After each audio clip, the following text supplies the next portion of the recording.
Assalamualaikum warahmatullahi wabarakatuh. Alhamdulillah pagi hari ini jumpa lagi dengan saya di lahan cabai polybag ya. Alhamdulillah tadi malam ada hujan. Nah, nah, nah seperti ini sudah belum ada perubahan yang cabai keriting ini. Mudah-mudahan ada solusinya ya. Nah kawan-kawan bisa lihat sendiri. Nah, satu batang ini memang keriting parah sudah. Mudah-mudahan tidak menyalar ke cabai-cabai lain ya. Maka kita baru sekali melakukan penyemprotan ya, karena saya lihat ini keriting kemarin karena saya berpihak dengan dua versi, maka saya lakukan penyemprotan ya. Yang dua versi tersebut bisa kita katakan ini terkena kutu trip ya. Bisa kita katakan terkena kutu trip. Yang kedua pH tanah ya. Tapi menurut kita analisa ini lebih berat ke pH tanah ya kawan-kawan. Kenapa saya bilang? Karena daun bawahnya daun hijau pekat ini, nah, hijau pekat kawan-kawan, lebih berat ke pH tanah. Nanti kita usahakan kita coba ya. Rencana saya kemarin mau pindah, tapi saya belum pindah juga karena kemarin panas sekali. Saya mau keringkan tanah di polybag di potnya ini. Saya mau keringkan ya karena iklimnya panas kemarin. Kebetulan tadi malam basah lagi, hujan tadi malam. Nah nanti kita lihat, kita coba nanti kan mau kita gantung ya, mau kita kasih batu di bawahnya agar tanah airnya bisa turun semua ya. Dan pot ini juga kayak gitu juga ya, yang ini. Nah, nanti kita gantung, kita kasih batu sedikit agar dia airnya bisa turun ke bawah dengan cepat ya.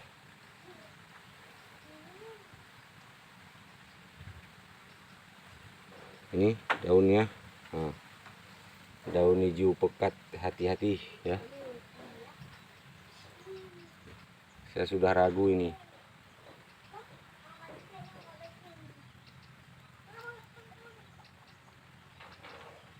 Maka kita petani jangan salah paham ya. Kenapa cabai kita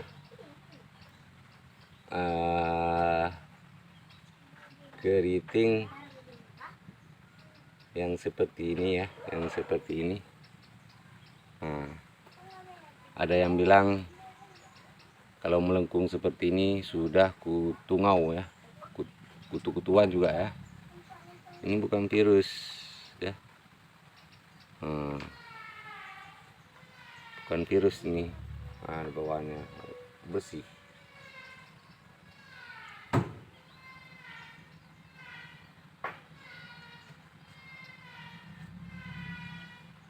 Nah, kita belum melakukan penyemprotan juga ini ya. Nanti kita lakukan juga ya penyemprotan, tapi sebentar lagi, beberapa hari lagi ya. Kita nggak khususkan 3 hari sekali, kita mau coba ini sebagai praktek ya, untuk menganalisa tentang penyakit-penyakit cabai, gimana solusi dan apa seharusnya. Seperti orang-orang bilang harus penyemprotan 3 kali sehari, benar ya, itu untuk mencegah ya. Tapi kalau memang pola makan yang bagus, kita menjaga kesehatannya yang bagus, kita tidak usah mencegah, kita mencegah dari makanannya ya. Sedangkan dari hamanya kita mencegah hama, misalnya makanan yang bagus, hamanya pun susah untuk datang ya. Contohnya kita makan yang pahit-pahit ya, nyamuk pun malas untuk gigit kita. Nah kayak gitulah kawan-kawan ya. Nah seperti ini ini masih bagus ya. Nah, ketinggiannya cukup lumayan ya, sekitar 60 cm 70 ya. Kita tunggu pecah cabang lagi ya. Nah, seperti ini kawan-kawan. Nah, ini sudah minta tajar belum juga kita kasih. Nah, kayak gitulah kawan-kawan. Hari ini saya sekarang pun mau ke lahan satu lagi untuk persiapan membuat bedengan. Sebentar lagi insya Allah ada siap, dah kita bisa pasang, selang irigasi ya, selang drip. Sebentar lagi, tidak lama lagi, mungkin dalam 2 hari ini.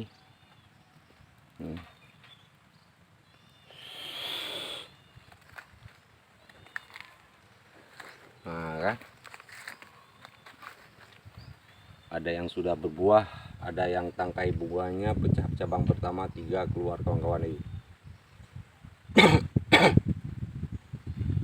Pemupukan cuma sekali, yaitu pupuk Posca yang kita tajuk ya, yang kita kasih lubang di media tanamnya, kita tajuk kawan-kawan.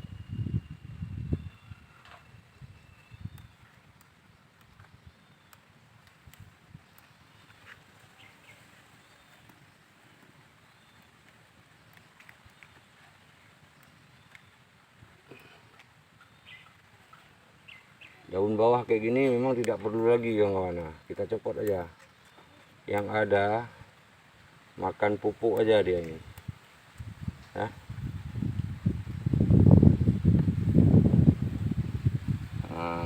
sudah datang angin, tengok. Kita takut nanti dia jatuh ya. Ini pohon cabai kita yang kita tanam di pot kawan-kawan. Insya Allah untuk sementara masih banyak yang bagus ya. Ada keriting 1-2. Mudah-mudahan tidak menyelar ke cabai-cabai yang ini ya. Karena misalnya menyelar itu udah benar, itu kutu-kutuannya. Kalau nggak menyelar itu pH tanah kawan-kawan. Nah, itu satu contoh juga ya. Itu satu bisa kita analisa seperti itu. Kenapa? Karena kutu-kutuan bisa menyebar. Kalau pH tanah tidak. Karena di bedengan cabai kita di lahan nanti, kalau tanam di lahan, misalnya kita pakai plastik mulsa, di dalamnya itu nggak sama bedengannya. Posisi media tanamnya tidak sama.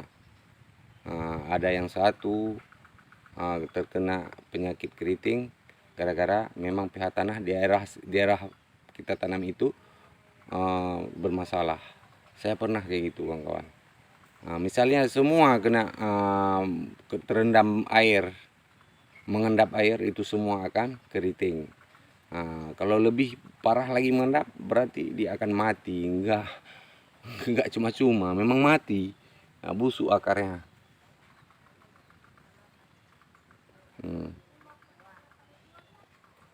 Ini saya duduk ya. Bisa kita hitung ya. Seperti ini kawan-kawan. 1, 2 jengkal ya.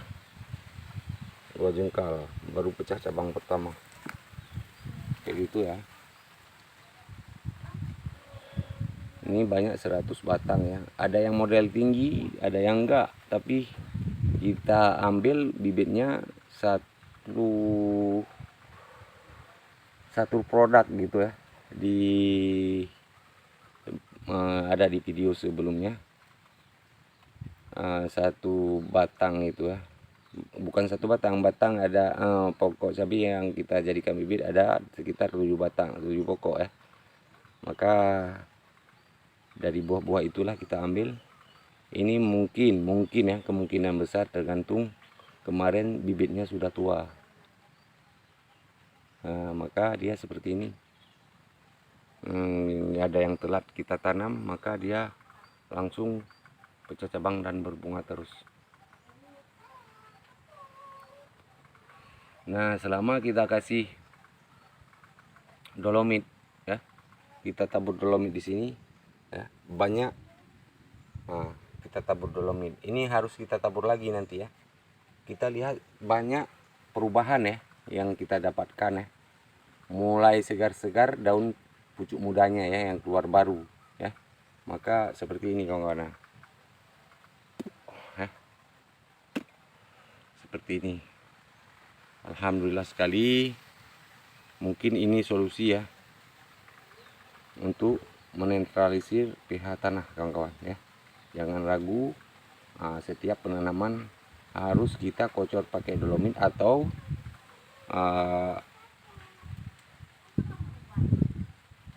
kita tabur dolomit di pangkal batangnya kalau musim hujan ya.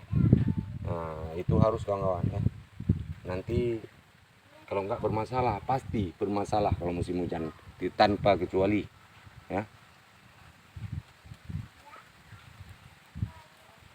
Kayak ginilah kondisi cabai kita yang ada di lahan polybag ini. Mudah-mudahan sempat sampai finish bisa kita jadikan bibit, nanti bisa kita perbanyak dan nanti kita sortir lagi, kita ambil untuk bibit yang tinggi-tinggi ini yang kita ambil ya. Maka nanti kita pindah-pindah lagi, yang pendek-pendek kita pindahin ke sebelah, yang tinggi-tinggi kita tinggalkan di sini, dan yang tinggi di sebelah sana kita ambil lagi, kita sortir agar nanti waktu pemetikan buah-buahnya nanti mudah kita jadikan untuk bibit kawan-kawan. Nah kawan-kawan, jangan lupa subscribe, like, dan komen. Mudah-mudahan ini bisa bermanfaat untuk kita semua tentang tata cara untuk merawat cabai ya. Contoh bisa dicontohkan ini tidak pernah melakukan penyemprotan yang rutin. Ini baru sekali kita lakukan penyemprotan ya. Dua kali.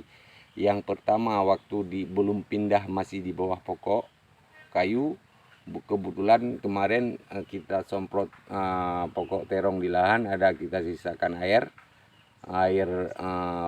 insektisida yang disemprot sedikit, maka kita semprot itu pun pakai merek Lanet, produk DuPont yang paling murah kawan-kawan ya. Maka kemarin saya lihat ada yang keriting, saya bingung karena menurut kita analisa ada dua versi. Yang pertama untuk berat ke pH tanah, yang kedua daun sumbing bisa dikatakan itu kutu-kutuan, yaitu kutu trip. Maka dari itu kita mengobati dua-dua kawan-kawan ya. Kita coba mengobati dua-dua, namun sekarang sudah nampak dan sudah jelas yang bahwa keriting daun ini berat kepada pH tanah kawan-kawan ya. Berat kepada pH tanah. Jadi kemarin saya tetap lakukan dua-dua karena belum saya ambil kesimpulannya. Kita mau melihat dulu, mencoba dulu gimana reaksi nanti setelah kita melakukan dua-dua ya, maksudnya kayak gitu. Dan sekarang misalnya kutu-kutuan saya pakai bahan aktif Agrimek. Bahan aktif abamectin murni, abamectin yang paling bagus kawan-kawan ya. Saya semprot kemarin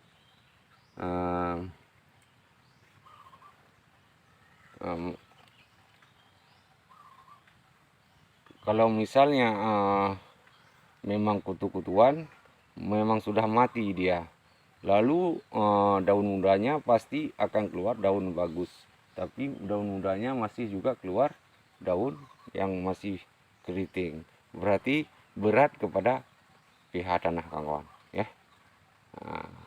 Ini sudah kita ambil keputusan, sudah kita ambil kesimpulannya. Keriting daun yang ada yang kemarin itu berat kepada pH tanah. Dan yang kedua, misalnya kutu-kutuan, yang ini tidak bagus lagi, mesti merayap dia. Tetap merayap.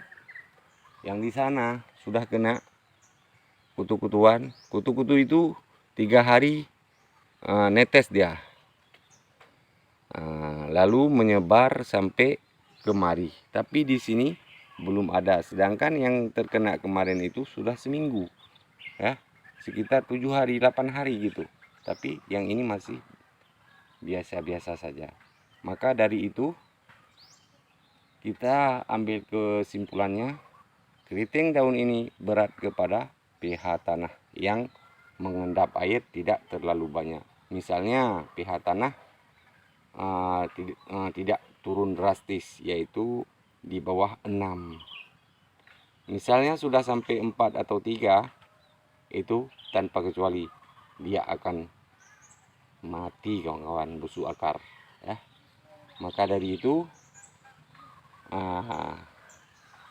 kita sudah ambil keputusannya atau kesimpulannya, maka kita harus mengobati yang itu, ya. pH tanahnya kita harus netralisir, dan kita pakai dolomit lagi.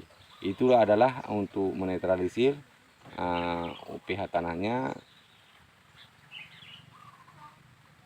Itu kalau pendapat saya cuma sekedar pakai dolomit, ya.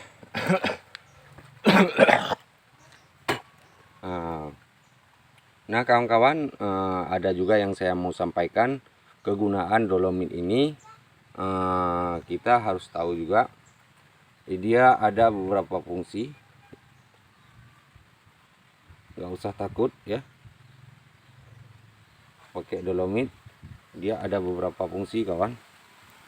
Yang pertama untuk mengendalikan pH tanah, yang kedua bunganya tidak mudah rontok, ya.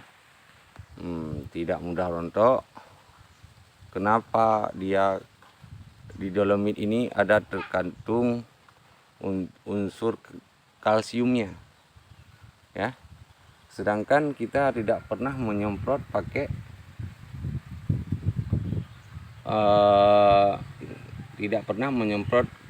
pakai pupuk kalsium, ya, dan tidak mau menyemprot pakai pupuk kalsium. Kenapa? Apa itu pupuk tidak bagus? Bukan. Kita mau menganalisa bagaimana kelebihannya kapur dolomit ini, ya. Apakah besar kadar kalsiumnya di situ, ya. Itu aja. Maka ikuti terus ini sebagai penelitian di lapangan, agar nanti kita bisa paham di mana kelebihannya dolomit, yaitu kapur dolomit, ya. Di mana kelebihannya, berapa kadar besar kalsiumnya, ya. Kalau misalnya nanti bunga-bunganya cepat rontok, maka